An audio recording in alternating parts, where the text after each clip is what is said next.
همه ما انسان ها خواهی نخواهی یک مقدار مشکلات داریم در زندگی فردی خود، در زندگی خانوادگی خود، در زندگی اجتماعی خود.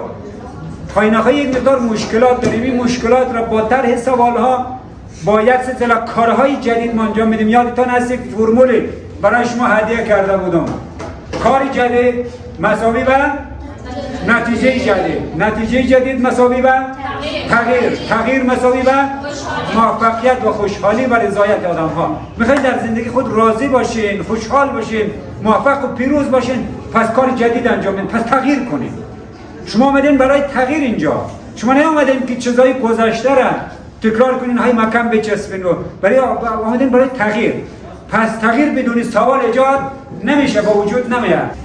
ما باید تغییر را جستجو کنیم، به دنبال تغییر باشیم. ستونهای فکری، ستونهای اجتماعی و تابوهایی که شکل گرفته اینا رو گاهی گاهی مورد سوال قرار بدیم. چرا؟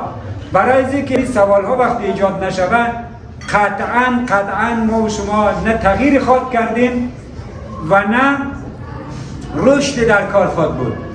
پس بنابراین برای اینکه ما رشد کنیم باید تغییر کنیم. برای اینکه تغییر کنیم باید سوال پرسان کنیم از خود.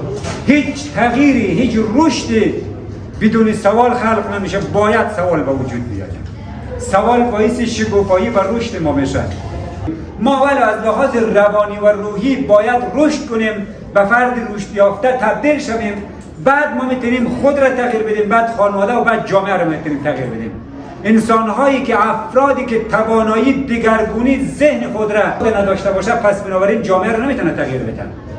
ما اگر میخوایم جامعه را تغییر بدیم، خانواده را تغییر بدیم، باید از اینجا شروع کنیم. خود را باید تغییر بدیم. بنابراین از لحاظ روانی باید رشد کنیم. ما از لحاظ روحی باید رشد کنیم. اونجا هست که ما میتونیم یک جریانی را خلق کنیم. از سایه امن خود بیرون شویم، وارد سایه خطر شویم. سایه امن دوستا.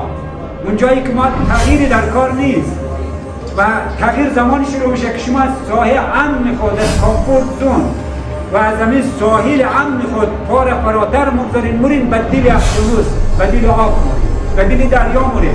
اونجا خطره و این خطر و ریسک اگر شما پذیرفتین تغییر هست و این جرأت اگر شما کردین تغییر هست.